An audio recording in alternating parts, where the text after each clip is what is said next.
বাড়িতে প্রবেশ করলেন। বৃদ্ধা মা তার ছেলের পাশে বসে পড়লেন, তার মাথায় হাত বুলিয়ে দিলেন। তখন ছেলে জিজ্ঞেস করল, মা, হাসান বসরি কি এসেছে? তখন বৃদ্ধা মা বলল, হযরত হাসান বসরি রহমাতুল্লাহ আলাইহি বলেছেন যে তোর মতো মাতাল ছেলেকে কলেমা পড়াতে পারবে না। তখন ছেলেটি অঝরে কাঁদতে কাঁদতে বলতে লাগলো, ও মা, মাগো, আমার মতো পাপীকে সবাই ঘৃণা করে। আমি যদি মারা যাই তাহলে আমার লাশ কোনো কবরস্থানে কবর দেবে না, কেননা আমার লাশ যদি কবরস্থানে দাফন করে দাও তাহলে কবরস্থানের যত আল্লাহওয়ালা বুজুর্গ নেককার মানুষ আছে তাদের কষ্ট হবে। মাগো, আমি মারা গেলে আমার গলায় রশি দিয়ে টানতে টানতে জঙ্গলে অথবা কোনো পানিতে ফেলে দেবে। আমার মতো পাপীকে কবরস্থানে দাফন করবে না। মাগো, তবু আমি তওবা করতে চাই। এই কথা বলার পর ছেলেটি দুনিয়া থেকে বিদায় নিল। তখন বৃদ্ধা মা কিছুই বলতে পারছে না, স্তব্ধ হয়ে গেল। কাঁদতে কাঁদতে সন্তানের জন্য তিনি আবারও আল্লাহর দরবারে দোয়া করে বললেন, হে আল্লাহ, একটি মাত্র সন্তানকে আমি ইসলামের পথে আনতে পারলাম না, তাকে কোরআনের জ্ঞান দিতে পারলাম না, আমাকে ক্ষমা করে দিও। হে আল্লাহ, তুমি দয়ালু, তুমি রহমান রহিম। আল্লাহ গো, আমি বৃদ্ধা মা হয়ে সন্তানের জন্য দোয়া করছি। আল্লাহ গো, আমার দোয়া তুমি ফেরত দিও না, তাকে ক্ষমা করে দাও, আমার দোয়া তুমি কবুল করে নাও। অতঃপর সকাল হয়ে গেছে। মা সন্তানের মৃত লাশের পাশে বসে আছে। কি করবে সে কিছুই বুঝতে পারছে না। হঠাৎ করে দেখলো হযরত হাসান বসরি রহমাতুল্লাহ আলাইহি তার বাড়িতে হাজির হলো। তখন বৃদ্ধা মা থেকে জিজ্ঞেস করলো, হুজুর, আপনি হঠাৎ করে এখানে আসলেন কেন? তখন হাসান বসরি রহমাতুল্লাহ আলাইহি বললেন, মাগো, তুমি চলে আসার পর আমি নামাজ শেষ করে ঘুমাচ্ছিলাম। হঠাৎ করে গায়েব হতে আওয়াজ আসলো, হে হাসান বসরি, যে মা তার সন্তানের জন্য চোখের পানি ঝরায় সেই মায়ের দোয়া কখনো বিফলে যায় না। আল্লাহ মায়ের দোয়া কখনো ফেরত দেয় না। অতএব ওই সন্তানের তওবা কবুল হয়ে গেছে এবং ওই মায়ের দোয়াও কবুল হয়ে গেছে। হে হাসান বসরি, তুমি যাও, ওই সন্তানের তুমি গোসল দিয়ে জানাজা পড়াবে, দাফন করাবে। মাগো, আল্লাহ তোমার দোয়া কবুল করেছে, তোমার সন্তানের তওবা কবুল করেছে। অতঃপর এভাবেই হাসান বসরি রহমাতুল্লাহ আলাইহি বৃদ্ধা মায়ের সন্তানকে গোসল করিয়ে দাফন কাফন সম্পূর্ণ করলেন। তারপর হাসান বসরি রহমাতুল্লাহ আলাইহি ফিরে আসলেন। এদিকে হাসান বসরির এক প্রতিবেশী ছিল, তার নাম সামাউন। সে অগ্নি পূজা করত।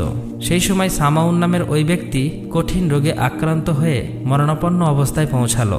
একদিন এক ব্যক্তি হযরত হাসান বসরির কাছে আসলেন এবং বললেন, হুজুর, সামাউন অগ্নি পূজারী, কঠিন রোগে আক্রান্ত, তার জন্য আপনি দোয়া করুন, সেও আপনাকে একবার দেখতে চায়, আপনি কি একটু যেতে পারবেন? এই কথা শুনে হযরত হাসান বসরি তৎক্ষণাৎ লোকটির কাছে ছুটে গেলেন। সেখানে গিয়ে হযরত হাসান বসরি দেখলেন আগুনের ধোঁয়ার মতো তার সর্বশরীর কালো হয়ে গেছে। তখন হযরত হাসান বসরি বললেন, ভাই, সারা জীবন আগুন ও ধোঁয়ার মধ্যে জীবন কাটিয়ে দিয়েছ, এখন অন্তত এই অবস্থায় আল্লাহকে ভয় করো এবং ইসলাম গ্রহণ করো, নিশ্চয়ই আল্লাহ তাআলা তোমার উপর অফুরন্ত রহমত বর্ষণ করবেন। কিন্তু সামাউন অগ্নি পূজারী তখন অট্টহাসি করে বলল, দুটি কারণে আমি ইসলাম পছন্দ করি না।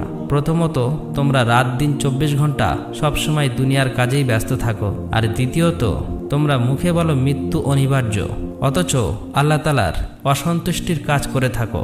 তখন হযরত হাসান বসরি বললেন, ভাই, তুমি বন্ধুর মতো সত্য কথাই বলেছ, কিন্তু সবাই তো এক নয়, কোনো মুসলমান সেরূপ করেছে, এটা সত্য, কিন্তু তুমি কি করছো?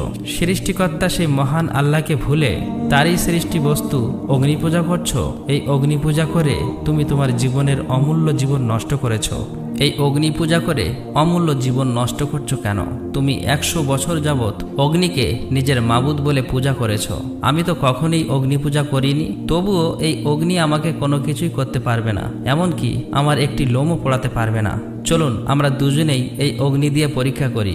যদি এই অগ্নি আমাকে পোড়াতে পারে তাহলে আমি তোমার এই মাবুদকে সত্য বলে মেনে নেব, আর যদি এই আগুন আমাকে পোড়াতে না পারে তাহলে আমার সেই মহান আল্লাহকে তুমি সত্য বলে মেনে নেবে। এই কথাটি সামাউন অগ্নি পূজারীর খুবই ভালো লেগে গেল। অতঃপর এটা পরীক্ষা করার জন্য তারা দুজনেই এক খোলা স্থানে চলে গেলেন। সেখানে বিশাল এক আগুনের কুণ্ডলী চালানো হলো। তখন হযরত হাসান বসরি রহমাতুল্লাহ আলাইহি নিজের হাত কিছুক্ষণ পর্যন্ত আগুনে ধরে রাখলেন। অসীম দয়ালু করুণাময় আল্লাহ তাআলার ইচ্ছায় তার হাতের একটি লোমও পড়ল না, তার চোখে মুখে যন্ত্রণা সামান্য চিহ্ন মাত্র প্রকাশ পেল না। এই দৃশ্য দেখে সামাউন অগ্নি পূজারী বিস্ময়ে হতবাক হয়ে গেল। তার অনুতাপ জাগলো এবং সে অনুতপ্ত হৃদয়ে হযরত হাসান বসরির কাছে অসহায়ভাবে আবেদন করল এবং বলল, হুজুর, জীবনে 70 বছর আমি অগ্নি পূজা করে জীবন নষ্ট করে দিলাম, আর এখন কয়েকটি শ্বাস মাত্রই বাকি। এই অবস্থায় যদি কোনো উপায় থাকে তাহলে সময় বিলম্ব না করে আমাকে তা দয়া করে বলে দিন। তখন হাসান বসরি রহমাতুল্লাহ আলাইহি বললেন, এখন তোমার মুক্তির একমাত্র উপায় হলো ইসলাম ধর্ম গ্রহণ করা। তখন সামাউন অগ্নি পূজারী বলল, আপনি কি আমাকে প্রমাণ হিসেবে একখানা পত্র লিখে দিতে পারবেন যে এই মুহূর্তে আমি যদি ইসলাম ধর্ম গ্রহণ করি তাহলে মৃত্যুর পর আল্লাহ তাআলা আমাকে ক্ষমা করে দিবেন এবং আযাব থেকে মুক্তি দেবেন, তবে আমি এখন তার উপর ঈমান আনব। তখন হাসান বসরি রহমাতুল্লাহ আলাইহি তখন এই একখানা পত্র লিখে তার হাতে দিলেন।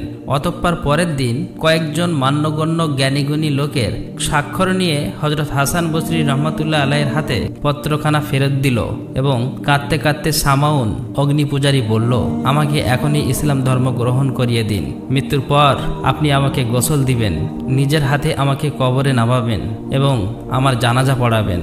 এই পত্রখানা আমার হাতে রেখে দিবেন। কাল কিয়ামতের ময়দানে আমার মুক্তির নিদর্শন স্বরূপ এই পত্রখানা আমার হাতে থাকবে। এই কথা বলে সামাউন অগ্নি পূজারী কলেমা শাহাদাত উচ্চারণ করতে করতে এই পৃথিবীর মায়া ত্যাগ করে মৃত্যুবরণ করলেন। অতঃপর হযরত হাসান বসরি রহমাতুল্লাহ আলাইহি সামাউন অগ্নি পূজারীর সব প্রতিশ্রুতি পালন করলেন এবং তিনি পরক্ষণে ভাবতে লাগলেন, আমি নিজেই পাপী, আর এই পাপীকে উদ্ধার করা আমার পক্ষে কি সম্ভব? নিজের মুক্তিরই তো নিশ্চয়তা নেই, আল্লাহ তাআলার অধিকারে কেনই বা আমি হাত দিলাম? এই চিন্তায় তিনি অস্বস্তি বোধ করতে লাগলেন। তারপর থেকে তিনি সব সময় এই চিন্তায় অগর হয়ে থাকতেন এবং রাতের অধিকাংশ সময়ই ইবাদত করেই কাটিয়ে দিতেন। বেশ কিছুদিন পর একদিন হাসান বসরি রহমাতুল্লাহ আলাইহি গভীর রাতে শায়িত ছিলেন। হঠাৎ করেই তিনি স্বপ্নে দেখলেন সামাউন অগ্নি পূজারী অতি উজ্জ্বল একটি তাজ মাথায় করে ও মূল্যবান পোশাকে সুসজ্জিত হয়ে হাসিমুখে জান্নাতে বিচরণ করে বেড়াচ্ছেন। তখন হযরত হাসান বসরি রহমাতুল্লাহ আলাইহি সামাউন অগ্নি পূজারীকে জিজ্ঞেস করলেন, ভাই তুমি কেমন আছো? সামাউন অগ্নি পূজারী হাসিমুখে বললেন,